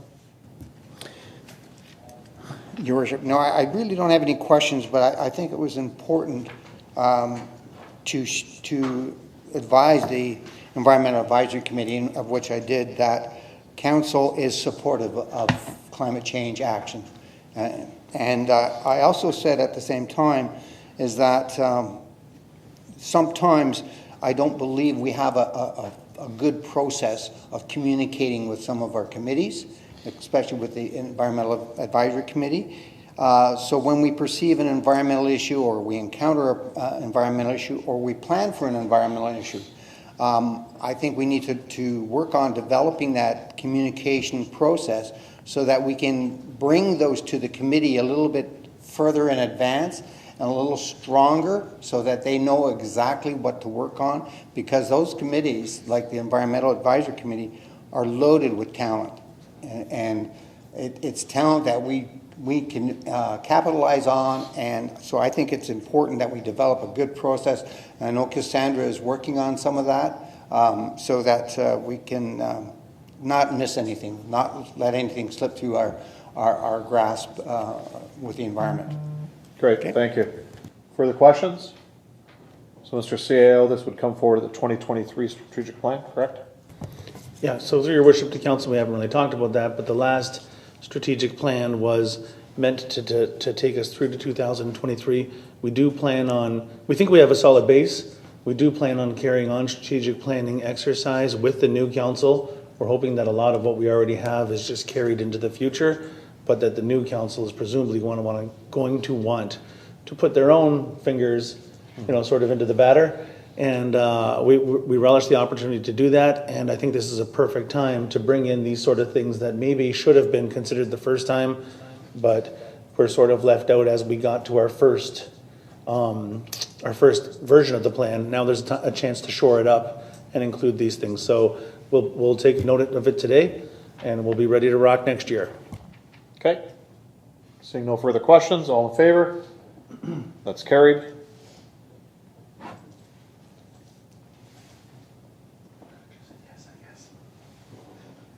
Was the easy answer. Item 20.2, Environmental Advisory Committee, April 13th, 2022, aggregate expansion. Under application for item 8, the clerk has a proposed motion here that council endorse the comments prepared by EAC regarding the aggregate expansion application, and the comments be forwarded to the Planning Division for consideration. I have a mover and a seconder. Councillor Bagu, Councillor Wells. Questions? Councillor Bodnar. Mr. Mayor, I don't have any record of that. I don't know, does it show up on everybody's? Because it surely doesn't show up on mine. The motions don't, but the information is within your package. If you read through their, the advisory committee's minutes, it's in their minutes. These have been withdrawn from the minutes. But not under 20.2, right? So it's somewhere in the It's in, actually, 20.1? it would be in 20.1. Okay. If you top right, the little paper clip, if you click on that, you can go through all the minutes of that committee. I did, I must have missed it, sorry. Okay. Yeah, it's all of the same minutes. It's just stuff that's been withdrawn out of the okay. minutes, because these are recommendations that the committee is sending to council. Committees shouldn't be going out beyond council. They can make recommendations. It has to come through council as a committee of councils. They can't just go out to other entities on their own, no matter what committee it is. Any of those recommendations must come through council. So that's why these are coming forward.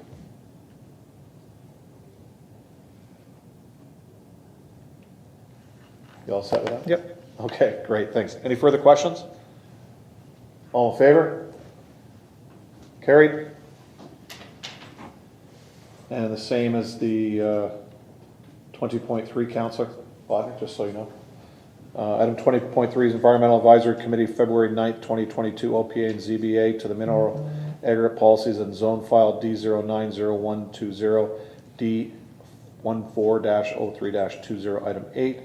The clerk has given me a proposed motion here that council endorse the comments prepared by EAC regarding the review of the aggregate official plan policies and zoning regulations, and that the comments be forwarded to the Planning Division for consideration. Mover and seconder. Councillor Wells, Councillor Desmarais. Questions? Seeing none, all in favor? That's carried. Thank you, Council.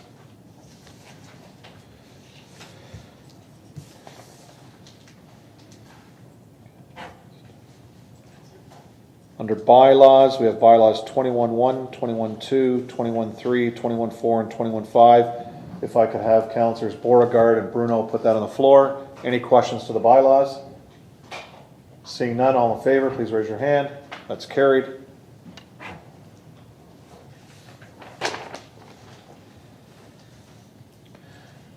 We do have 3 confidential items this evening, Council. So if I could have Councillors Bagu and Clayliff move that Council do now proceed into closed session in order to address the following matters. Item 21.1 is minutes of the closed session of June the 28th, 2022 Council meeting. Item 21.2, Chief Administrative Office, Department Report 2022-106, proposed or pending acquisition or disposition of land by the municipality or local board. And 21.3, Corporate Service Department Report 2022-159, personnel matters about an identifiable individual, including municipal, local board employees and labor relations or employee negotiations. Questions? All in favor? That's carried.